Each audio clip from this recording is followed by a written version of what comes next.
Hi guys, मैं रोहित कुमार आप सभी को अपने यूट्यूब चैनल रोहित फॉर्डिंग में हार्दिक स्वागत करता हूँ। जैसे कि हम सब लगातार इस चैनल पे बने हुए हैं और इस चैनल के माध्यम से हम लोग सारणी के वे सारे हर एक पहलू को हम लोग ध्यान से और उसके हर एक बिंदु को हम बिना छोड़े हुए और पढ़ने का प्रयास कर रहे हैं और सीखने का भी प्रयास कर रहे हैं। और साथ ही साथ आज जो हमारा टॉपिक होगा सारणी में, यह टॉपिक है और सारणी का अनुप्रयोग। जैसे हम देखते हैं सारणी का अनुप्रयोग होता क्या है, तो इसमें हम लोग आज का हमारा टॉपिक जो है यह है सारणिक का अनुप्रयोग।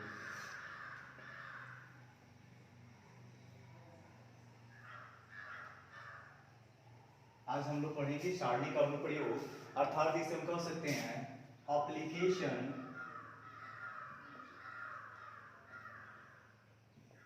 Of determinant.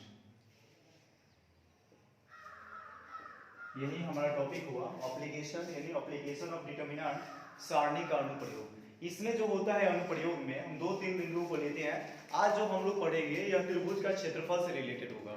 जैसे कि हम इसमें पढ़ेंगे कि किसी त्रिभुज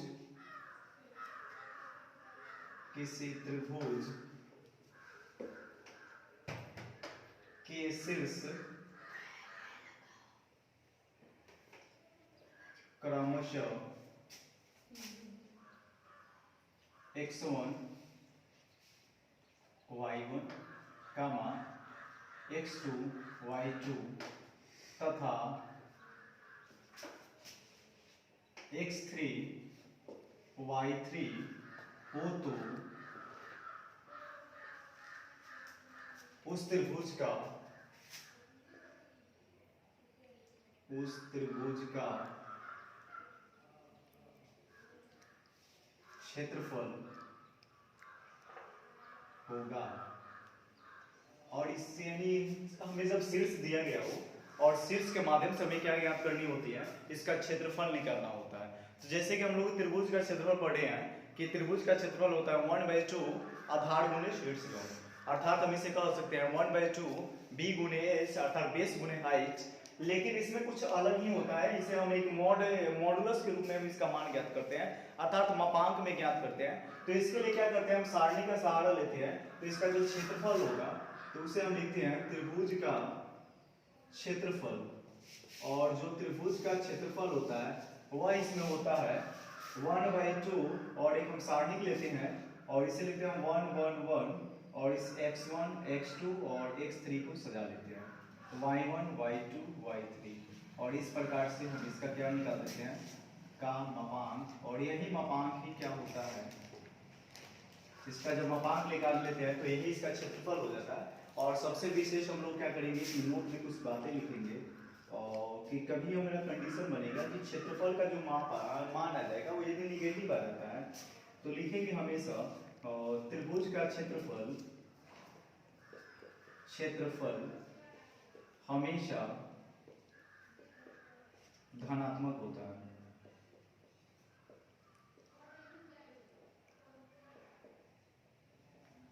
त्रिभुज का क्षेत्रफल हमेशा धनात्मक होता है। इस कंडीशन से हम लोगों ने इस एप्लीकेशन के कुछ फॉर्मूले देखे और इस फॉर्मूले में हमने पाया कि यदि किसी त्रिभुज के शीर्ष के क्रम में मान दिया हो, उस कंडीशन में हमें त्रिभुज का क्षेत्रफल कैसे ज्ञात करेंगे। तो इसके लिए हम क्या करेंगे, तो यह तो हमारा थ्योरी पार्ट हो गया। इस पे एक दो और हम प्रश्न कर लेते हैं, तो इसमें बहुत सारी बातें हमें पता हो जाती है। अब देखते हैं कि इसमें एक वैल्यू आती है संरेख यानी कोलिनियर। संरेख कब होगा, तो इसमें हम लिख लेते हैं कि त्रिभुज के शीर्ष संरेख होंगे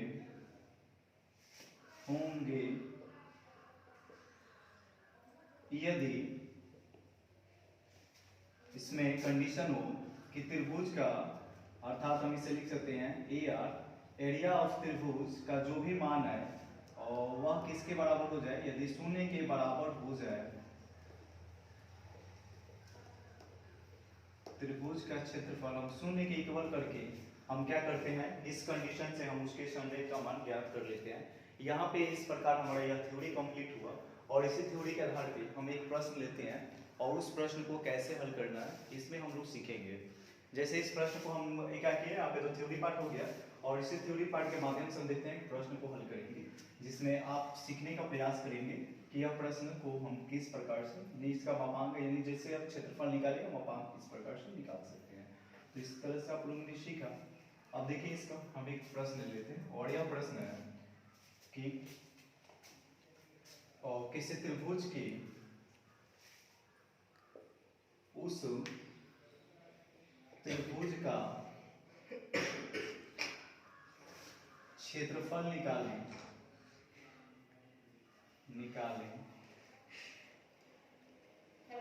जिसका शीर्ष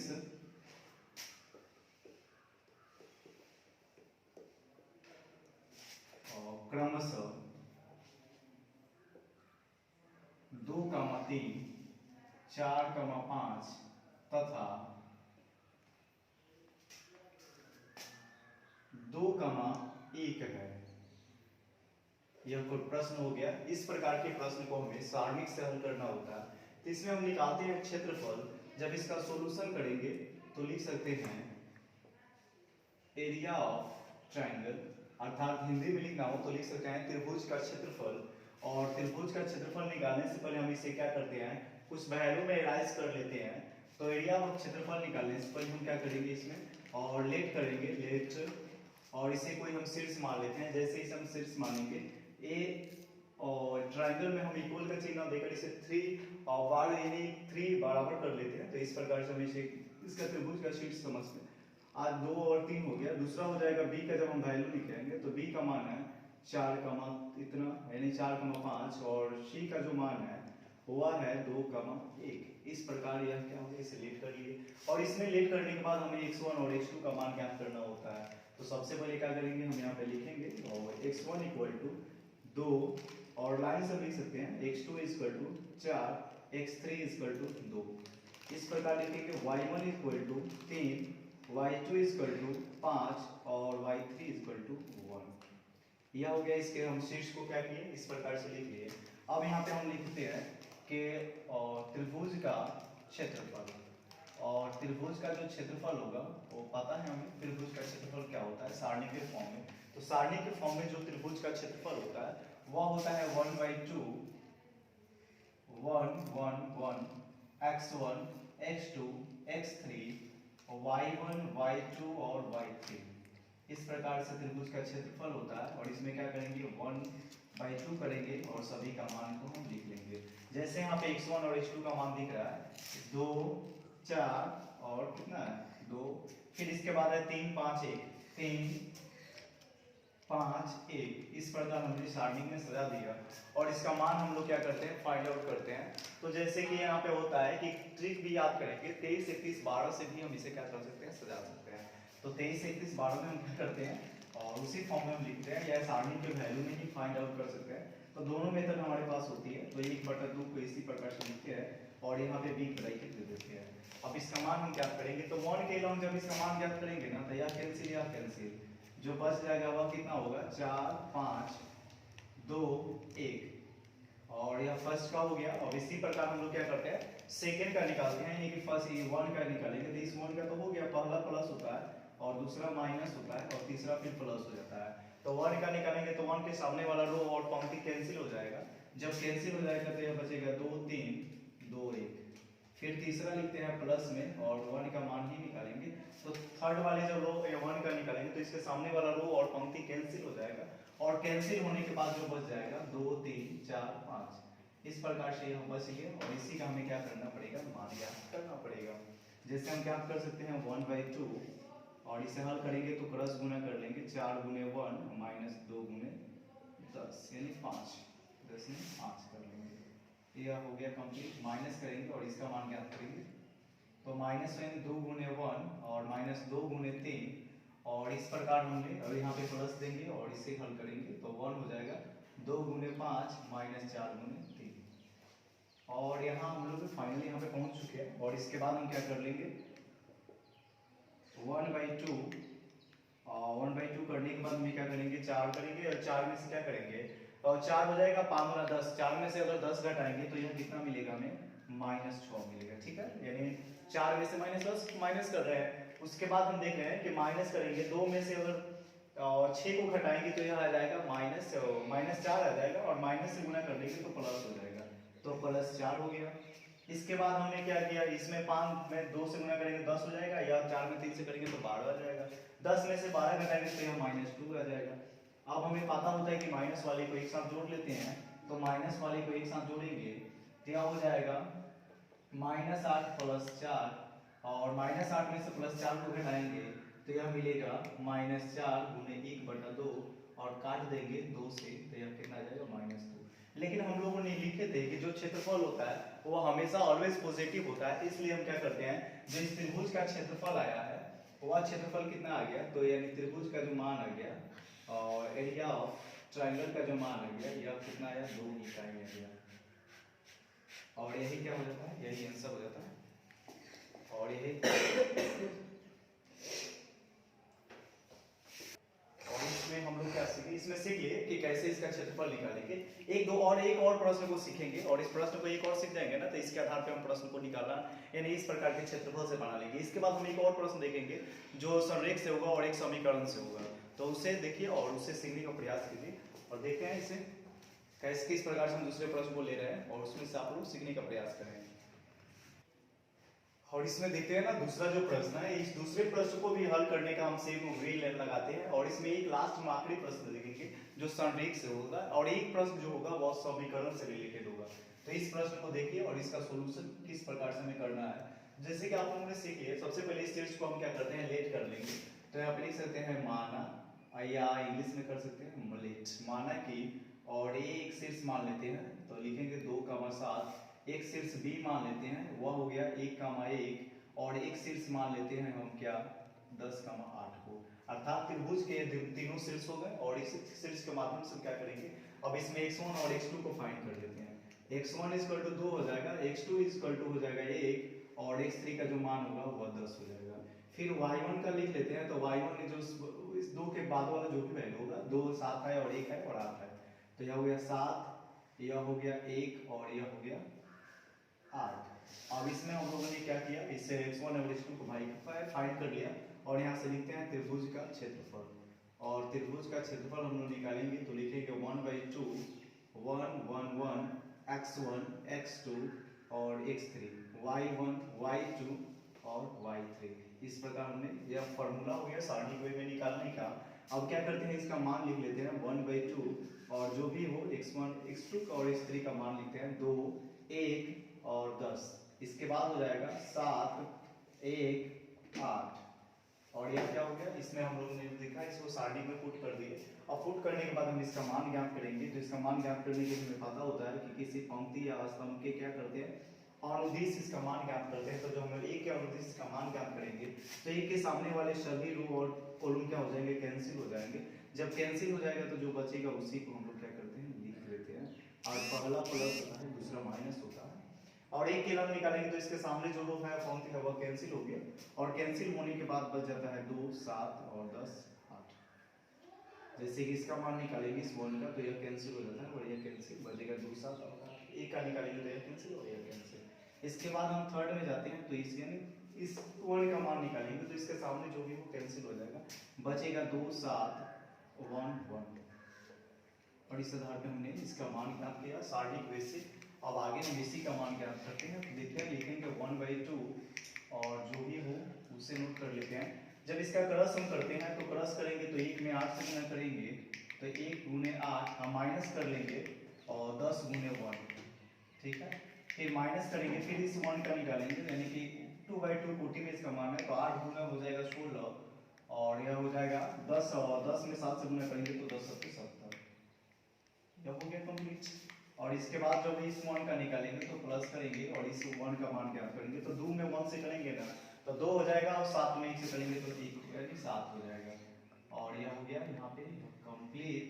और इसी आधार पे हम क्या करेंगे, अब इसका मान नेक्स्ट निकाल देंगे, तो यह 8 हो जाएगा, 8 - 10 हो जाएगा, और -1 करेंगे तो इसमें का जो वैल्यू निकालेंगे, और 70 में समीकरण 16 में से 70 घटाना पड़ेगा, और 16 में से 70 घटाएंगे तो हमें मिल जाएगा यह, और यह हो जाएगा 54, माइनस में हो जाएगा 54, और यह प्लस में इसमें हल करेंगे तो यह माइनस में मिलेगा हमें -7 और -5 मिल जाएगा। और इस सभी को हम क्या करते हैं, अब इंक्लूड करेंगे तो यह हो जाएगा 1/2 और यह हो जाएगा -2 माइनस माइनस प्लस -5। अब क्या करेंगे, माइनस माइनस को ऐड करेंगे और प्लस वाले को छोड़ देंगे तो -7 हो जाएगा और +54 हो जाएगा। अब हल करेंगे, जब इसे माइनस करेंगे तो 54 में से जब हम 7 घटाएंगे तो यह इसे लिख सकते हैं और 1/2 और 54 में से हमें 7 घटा लेंगे तो लिख सकते हैं 54 - 7 और 54 में से जब ही 7 घटाएंगे तो 54 में से 7 घटाने के बाद हमें मिल जाएगा। और जैसे कि आप सभी जानते हैं 54 में से 7 घटाएंगे तो जो भी मिलेगा, तो यहाँ पे देखिए क्या होता है, जैसे यहाँ पे हो जाएगा और 4 घटाने के बाद ये हो जाता है 47 और 47 हो जाएगा। और 47 को हम क्या कर सकते हैं, 2 से भाग देंगे और 2 से भाग देंगे तो यह हो जाएगा 23 गुना होता है 46 और 23.5 हो जाएगा 23.5 वर्ग इकाई, क्योंकि क्षेत्रफल हमेशा क्या होता है, वर्ग में होता है और यही वर्ग इकाई इसका आंसर हो गया।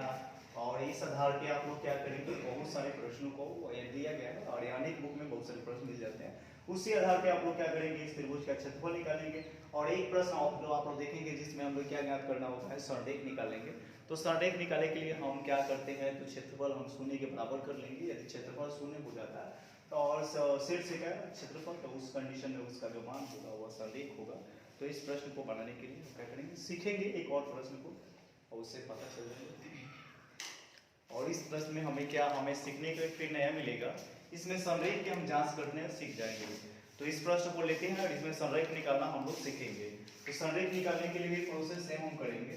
तो जब इसका हम सॉल्यूशन करेंगे तो लिखेंगे सबसे पहले लेट, और लेट करके सभी शीर्ष को मान लेते हैं। शीर्ष ए बराबर मान लेंगे हम -8, 3 और शीर्ष बी बराबर हम मान लेंगे 2, -2 और शीर्ष सी इक्वल टू मान लेंगे हम -4 और -1। इस प्रकार हमने इसे मान लिया और यहीं से हम चाहें तो x1 और x2 का मान फाइंड कर लेंगे।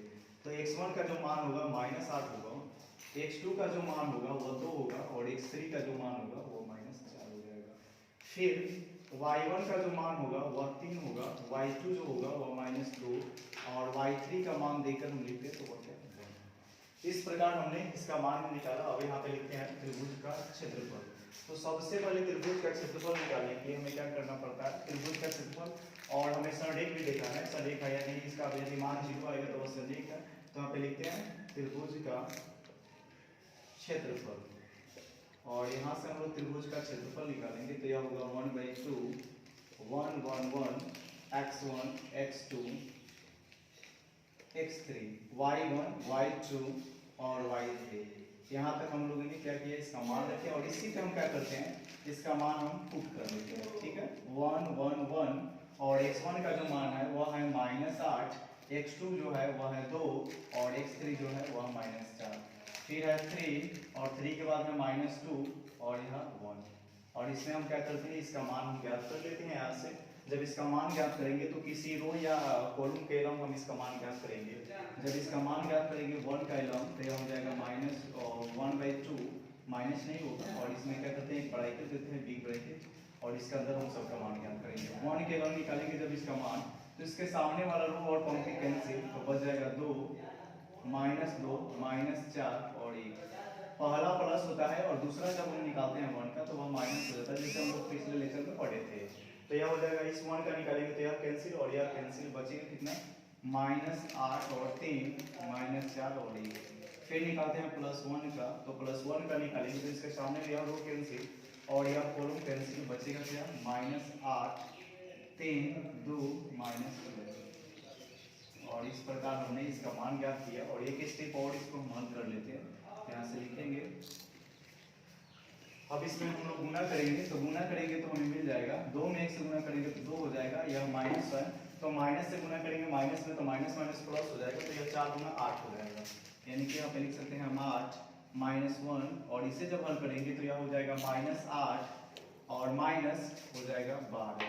ठीक है, और इसके बाद जब हम हल करेंगे नेक्स्ट +1, अब यह हो जाएगा 8 गुना 16 और माइनस हो जाएगा 3 गुना 6। इस प्रकार हमने देखा है, इसको इस बिंदु को हम लोग यहाँ तक निकाला। इसके बाद भी इसका मान ज्ञात करना होता है। तो जैसे इसका मान हम ज्ञात करेंगे तो लिखेंगे अब 1/2 और जो भी इसका मान हम निकाले हैं तो 2 में से 8 घटाएंगे अब तो यह मिलेगा -6 और देखिए इसमें और आगे है माइनस और इसका जो मान ज्ञात करेंगे तो माइनस माइनस प्लस हो जाएगा यानी कि -8 और प्लस हो जाएगा 12। जो तीसरा है +1 के और इसमें 16 में से 6 घटाएंगे तो यह क्या आ जाएगा 10 आ जाएगा। अब एक स्टेप बढ़ेंगे और तो इसमें हो जाएगा यह -6 हो गया और इसमें से जब घटाएंगे तो यह आ जाएगा यानी कि 12 और 12 में से 8 घटाएंगे तो यह 4 मिल जाएगा। तो हम इसे क्या कर सकते हैं 12 माइनस से लिख सकते हैं इसे 8 आप प्लस इसे लिख सकते हैं 10। इस आधार पे हम क्या किए इसका मान ज्ञात किए तो यह -6 हो गया यह क्या हो गया -4 और +10। इसमें देखिए आप क्या कर सकते हैं कि -2 और -10 हो जाएगा और यह +10 हो जाएगा। -10 और +10 मिलकर क्या हो जाएंगे 0 और 0 में हम किसी संख्या से गुणा करेंगे तो उसका मान क्या होता है 0 होता है। और यहाँ पे कंडीशन दिया था कि सलेख है या नहीं है तो हम लिखवाए थे उस कंडीशन में नोट में पॉइंट यदि त्रिभुज का क्षेत्रफल 0 हो जाता है 0 हो जाता है तो उस कंडीशन में इसका जो मान होता है वह सरेख होता है। तो लिखेंगे अतः यह संरेख होगा अतः यह संरेख होगा। और क्यों होगा संरेख क्योंकि जब हम त्रिभुज का क्षेत्रफल निकालेंगे यदि वह 0 आ जाएगा तो वह संरेख होगा। और इसमें एक और प्रश्न को हम लेते हैं 2 और प्रश्न को लेते हैं और इस प्रश्न के माध्यम से हम आपको समझाने का प्रयास करेंगे कि जो इस टाइप के जो प्रश्न होते हैं वो किस प्रकार से बनाएंगे। तो एक और प्रश्न देखिए और सीखने का प्रयास कीजिए कि उसमें आप कैसे हल कर सकते हैं। तो दूसरा जो प्रश्न है उसमें x का मान हम फाइंड करने का सिखाते हैं आपको किस प्रकार से x का मान ज्ञात करेंगे।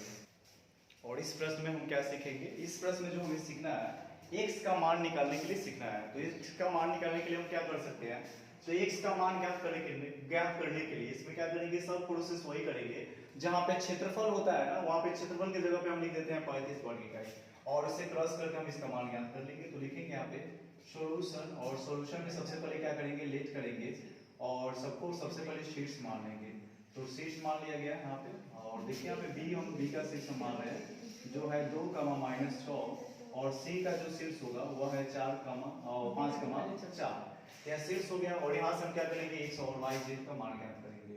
तो सबसे पहले क्या करेंगे x1 का जो मान है वह x है x2 का जो मान है वह 2 है x3 का जो मान है वह 5 है फिर y1 का जो मान है वह 4 है y2 का जो मान है -6 y3 जो है वह है 4।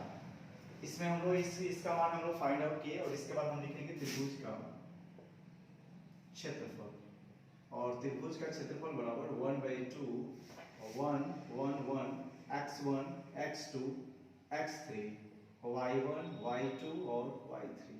इसमें हम लोगों ने यह देखा इसका क्षेत्रफल हो गया। क्षेत्रफल जो दिया है ऑलरेडी वह 35 वर्ग इकाई दिया है तो क्षेत्रफल के स्थान पर हम लिख सकते हैं 35 बराबर 1/2 और 1 1 के जगह पे 1 1 ही रहने देंगे और x1 x2 और x3 के जगह पे हम मान को रख देते हैं। इसका मान x है तो x लिखेंगे और दूसरा 2 है और 5 है तो लिख लिए और इसके बाद लिखेंगे 4 -6 और 4। इस प्रकार हमने इसका मान ज्ञात कर लिया हमने इसका मान रख लिया और इस मान रखने के बाद हम इसे हल करते हैं और लिखेंगे 35 = 1/2 और यहाँ पे एक बिग ब्रैकेट देंगे और एक एक करके सबका मान ज्ञात करेंगे।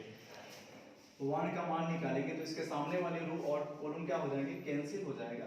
तो रो और कॉलम कैंसिल होगा तो 2 -4 और 5 और बचेगा 4 और पहला प्लस होता है दूसरा माइनस फिर हम किसका निकालेंगे -1 के तो इसके सामने वाला रो कैंसिल और पंक्ति कैंसिल तो बच जाएगा x 4 और 5 4 फिर +1 का निकालेंगे तो इसके सामने वाली लास्ट वाले का निकाल रहे हैं तो यह कैंसिल हो गया और यह कैंसिल हो गया बच गया क्या x बच गया 4 बच गया 2 और -6। इस प्रकार यहाँ तक हम लोग पहुँचा और इसके बाद हमें जो ज्ञात करना है उसके बाद हम इसका सॉल्यूशन करते हैं और सॉल्यूशन करेंगे यहाँ से लिखेंगे 35 और 35 इक्वल हो जाएगा 35 इक्वल होगा 1/2 और बिग ब्रैकेट में इसका मान हम निकालें तो सारणी का जब मान निकालेंगे तो 4 में 2 से गुणा करें तो 8 हो जाएगा तो 8 का माइनस हो जाएगा और 4 5 6 5 30 तो हो जाएगा -30। और इस प्रकार हमने क्या किया फर्स्ट का मान निकालेगा माइनस है तो माइनस लिखेंगे और 1 के लॉन्ग वाला जो वही वैल्यू है उसको निकालेंगे तो x में हम क्या करते हैं 4 से गुणा करेंगे तो ये हो जाएगा 4x और -4 5 में 4 से गुणा करेंगे तो हो जाएगा 20। प्लस 1 का निकालेंगे तो 1 वाले का वैल्यू निकालेंगे तो हो जाएगा -6x और माइनस हो जाएगा 8। और इस प्रकार हमने यहाँ पे वैल्यू निकाला। इसके बाद अगर हम चाहें तो इसका मान ज्ञात करेंगे तो यह हो जाएगा 1/2 और यहाँ पे जो 35 है क्षेत्रफल को इसी तरह से लिखेंगे और यह हो जाएगा 8 और माइनस माइनस होगा 35 यानी माइनस माइनस प्लस हो जाएगा, यह हो जाएगा 38 हो जाएगा। और माइनस है तो माइनस लिखेंगे, यह हो जाएगा माइनस से गुना कराएंगे तो -40 हो जाएगा, प्लस हो जाएगा 20।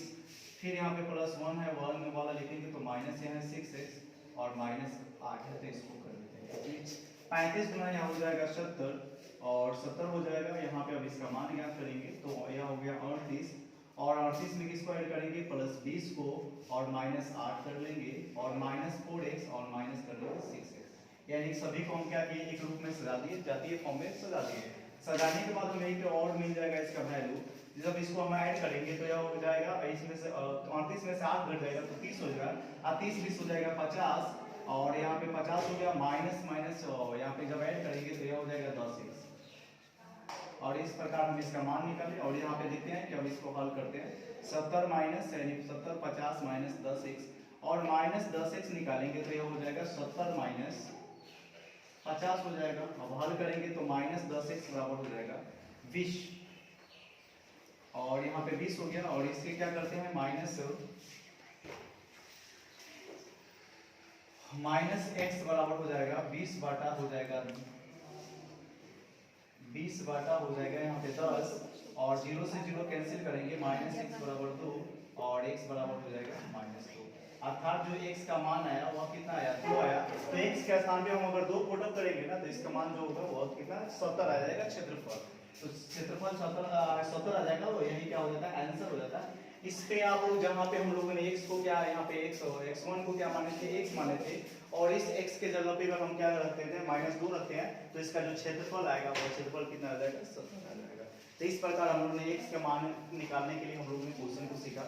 इस पे हम लोग एक और प्रश्न को देखते हैं और उस प्रश्न में हम क्या सीखेंगे कि जैसे हमें निकालना हो कि समीकरण फॉर्म में निकालना हो तो उस कंडीशन में कैसे निकालते हैं। तो देखते हैं इसके बाद वाला समीकरण वाला जो भी प्रश्न होगा उसको ले लेते हैं तो ये चैप्टर क्या हो जाएगा पूर्ण रूप से क्लियर हो जाएगा। क्या कर दे और इस प्रश्न को ले रहे हैं और इस प्रश्न में जो है एक रेखा का समीकरण ज्ञात करना होता है। तो जो रेखा होती है इसमें क्या करते हैं मिलाने वाली रेखा, इसका मान हम लोग क्या करते हैं अपने सिलेक्ट कर लेते हैं। तो आप चाहें तो कुछ भी अचर मान सकते हैं, कोई भी अचर संख्या ले सकते हैं। तो सबसे पहले हम लिख सकते हैं यहाँ पे और बिंदु और इस बिंदु को सबसे पहले हम एक मान लेते हैं और एक का शीर्ष हम रख लेते हैं 1, 2 और एक बिंदु कर लेते हैं और बी शीर्ष को मिलाने वाली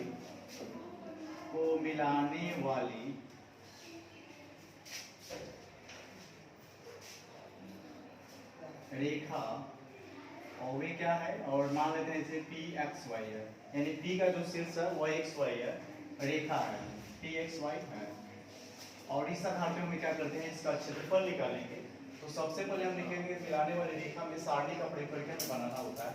तो सारणी का प्रयोग करके जब हम इसे हल करते हैं तो इसे क्या करते हैं इसे एक संरेख के भांति से जिसका क्षेत्रफल 0 मान लेते हैं और इसी आधार पे इसका मान हम ज्ञात करते हैं। तो इस बिंदु का हम लोग क्या किया और इस त्रिभुज का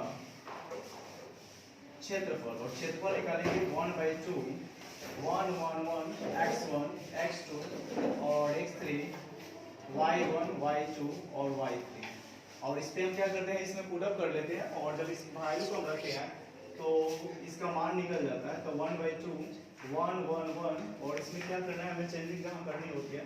यहाँ पे x1 = 1 है और x2 के मान जो है 3 है और फाइनली जो दिख रहा है x3 का जो मान है वो क्या है x है।